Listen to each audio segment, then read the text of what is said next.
The total fertility rate of South Korea is 0.78 as of 2022. It's the lowest rate of all countries in the world. The rate of 2023 is expected to be lower than that.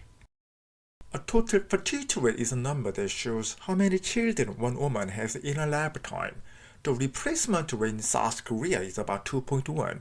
If every woman has 2.1 children, the population will be stationary. The rate of 1.0 means nearly half the size of reproduction is made in the next generation. The rate of 0.8 is quite cruel. In the early 2020s, South Korea had an average of 250,000 newborn children each year. Suppose the country has a rate of around 0.8 continuously, and one generation length is 30 years. This plot shows how many children will be born in the future. Around 2,410, only a single child is expected to be born yearly, and South Korea will hear the last baby crying around the 26th century. Money is the root cause if you're looking for the most straightforward answer to why South Korea has the lowest fertility rate. South Korea is a competitive, high-expenditure society. According to a research institute in South Korea, it needs about 660 million Korean won, which is around 600,000 US dollars, to raise one child until the child is 26 as of 2022, while the median income of a household is about 32 million Korean won and 64 million Korean won for the average income. If your household earns an average income, you should save 10 years of income only to raise your child, and 20 years if your household earns a median income. Otherwise, you may feel sorry for your child about not investing enough money. Many statistics show that the marriage rate and the income ranges are highly correlated, and the more income families tend to have more children. This plot demonstrates the fertility rate ratio between the top 40% and the bottom 40% from 2008 to 2017. The top 40% of income families have twice as many children as the bottom 40% of income household since 2013. As you can see, the ratio is getting larger. Is the problem solved if enough money to start a family is provided to every young couple? I doubt it, because regions are very complex if you look at the problem deeply. Many South Koreans perceive having a baby or even making a romantic relationship difficult, mainly because of their high standards. Invisible pressure is all around. They seek high standards in every aspect. Better productivity in their workplaces, having luxury items have become what everyone does. A criterion measuring good parents only goes up. It's the inflation of standards. People tend to view the top 20 or 30% as typical. You are super people, we can be superior in every aspect. Focusing on a few items could be a good strategy with our priorities when it can be good at all. That's why South Koreans ended up deprioritizing having a family and even a romantic relationship. In South Korea, only 30% of Korean children are born out of wedlock. Increasing the marriage rate is a necessary condition to raise the birth rate. A married couple had 1.3 children in their lifetime on average, which is not quite high but much higher than the total fertility rate. It has become common not to get married or have a romantic relationship. As of 2022, 96.5% of 30-year-old men are bachelors, 73% of 35-year-olds, and 40% of 40-year-olds are unmarried men. What about romantic relationship? The age group 25 to 29 has more romantic partners than other groups, but not dramatically. Around 74% of people, regardless of gender, don't have romantic partners. So what do Koreans pursue other than loving someone or having families? It's earning money. In 2021, the Pew Research Center published a report, What Makes Life Meaningful? Views from 17 Advanced Economics. 14 countries responded that family was the most important.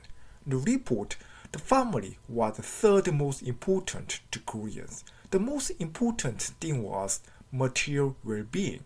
The third seems not very low, But we need to notice that 62% of Korean respondents only single source was meaningful. It means family was missing from a list to consider.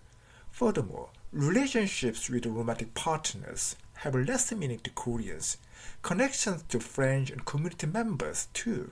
This might surprise some because South Korea is well known for making romantic dramas, reality dating shows, and sweet songs.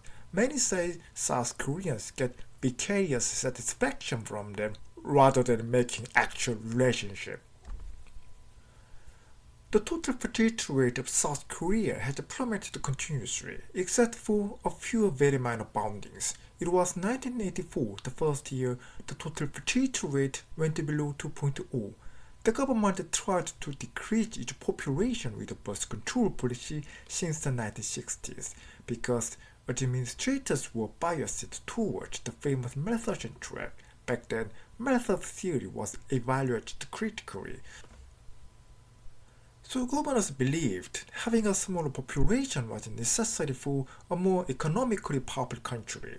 The government finally scrapped the policy in 1996, only then to realize something wasn't right. Nevertheless, the rate has been bounded significantly.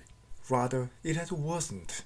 Since 2002, the lowest record has continuously been reported. It has plummeted even under 1.0 since 2018. According to official research by an administrative office in 2021, the population will be halved, and more than half will be over 65 in 50 years. The country is dying old. Economic power is expected to drop immensely. It will lose its cultural vibe like a Korean pop culture accordingly. The government has spent billions of dollars to address the issue, and they have a plan to increase the budget.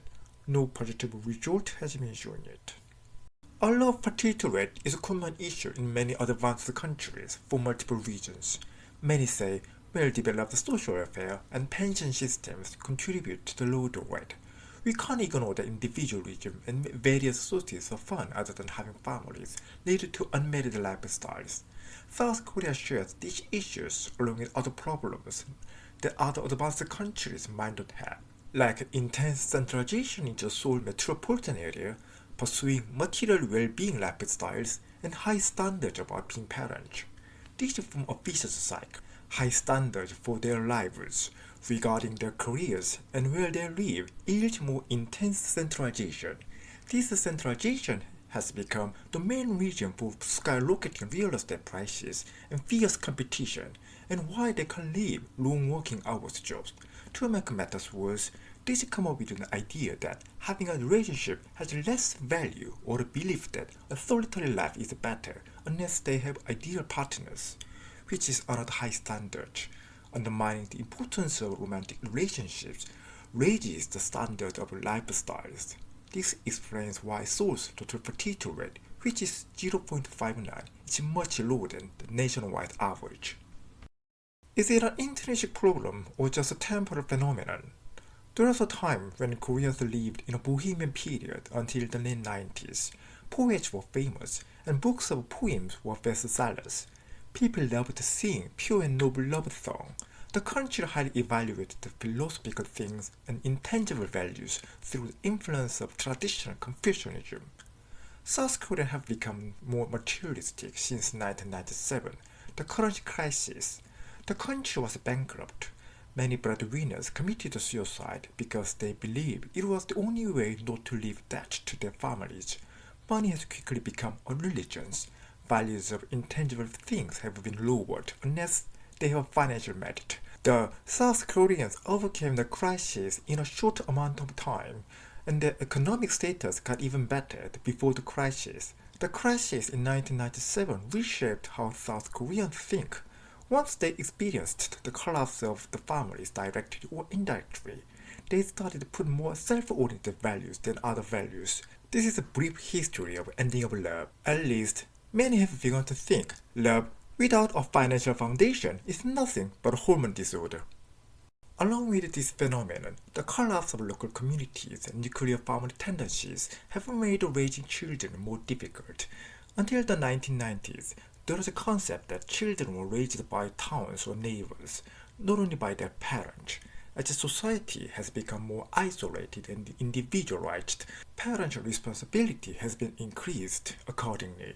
Many people ask the government that public services should take over what the local communities did for raising children, but this implies potential tax increases or tax reform, which are politically very challenging. We need to focus on people born in the 90s or later because they were influenced by Maoism. Here are two babies, a girl and a boy, who were born around 1990 from middle-class families. When they were children in 1997, the country has the currency crisis. Parents directly experienced how person's life was vulnerable in such an economic turmoil. They decided to raise their children to be competitive in the job market. They tell their children how important it is to enter a good university and have a promising career. Parents have spent a substantial portion of their income to pay private tutors. They wouldn't have enough money for their retirement, but they believe education for their children is more important. These two children study hard because it will be the only way to bring better futures for them.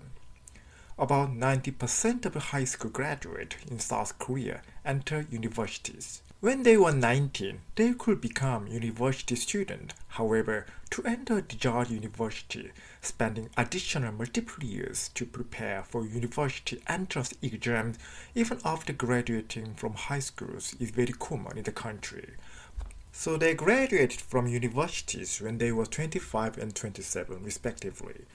Though they have 4-year courses, having gap years to search for jobs is common. Also, military service is duty for men, so the male students needed an extra 2 years. When they went to school, the parents needed loans to support their children even though they were middle class. The tuition fees at Korean universities is one of the highest in the world. They started their careers at the ages of 25 and 27. This is not rare in the country because many spent extra years to get better jobs. Starting their careers at the age of 30 or later is very common. Until then, they used to do part-time jobs and receive an allowance from their parents.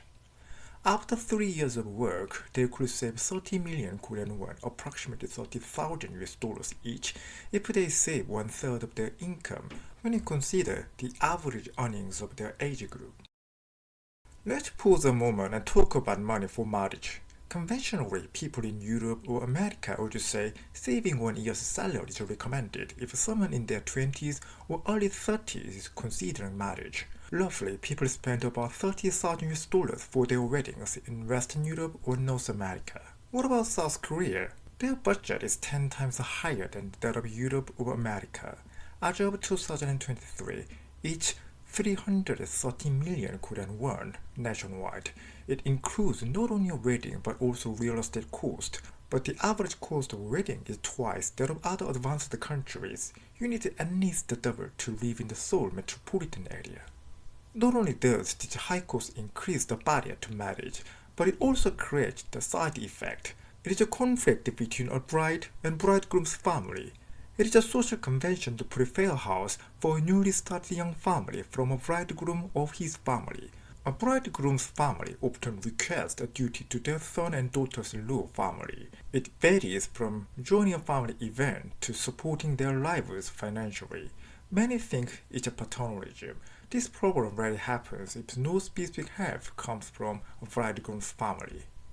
It would be perfectly normal if these age groups had children in many countries. But in South Korea, they aren't ready financially. The marriage rate of 30-year-old women is only 17%, according to a 2022 statistic. What about 30-year-old men? It's only 3.5%. I couldn't get the number of 28-year-old women, but let me use the rate 17%. What about 39-year-old women and men? 49.2% of men have been married at least once, 66.4% for women. Roughly half of people in their 30s are not married. They become wealthier as they get older, but people in their 30s have different hormones from those in their 20s.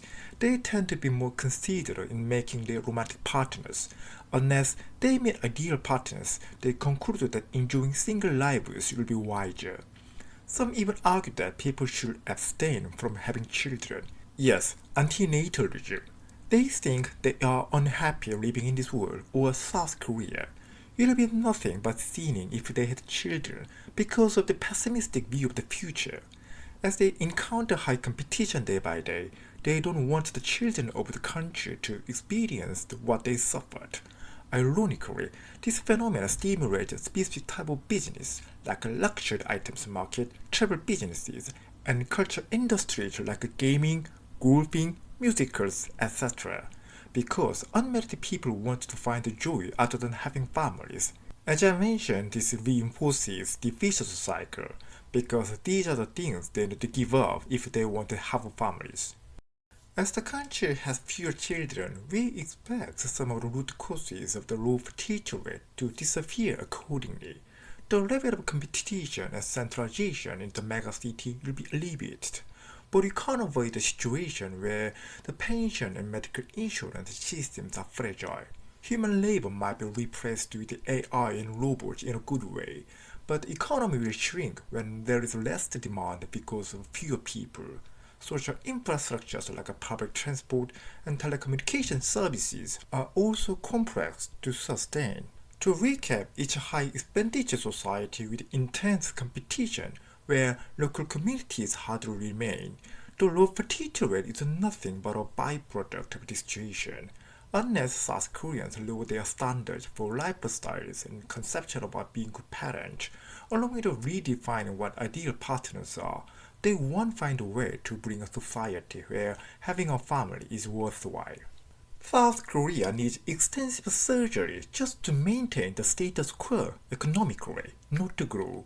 Many say the low fertility rate of South Korea is an after effect of a fast-growing economy. I'm very curious about what decisions South Koreans will make to address the issue in the future. Thanks for watching.